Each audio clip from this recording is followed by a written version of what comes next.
मैया तेरे चरणों में, मैया तेरे चरणों में मिलता है खुशियों का खजाना,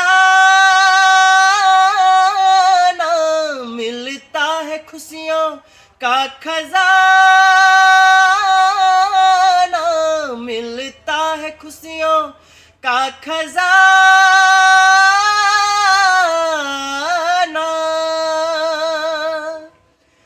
मैं अनजाना इतना न जाना, मैं अनजाना इतना न जाना, मैया तेरे चरणों में मिलता है खुशियों का खजाना।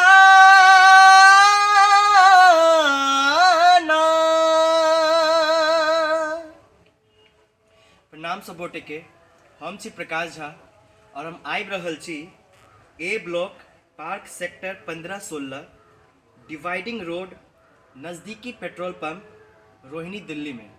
तो अहाँ सबसे आग्रह कि अहाँ सब आओ और कार्यक्रम के लुत्फ उठाओ। ई कार्यक्रम इंद्रप्रस्थ मैथिली मंच द्वारा आयोजित है, तो आओ और कार्यक्रम के लुत्फ उठाओ।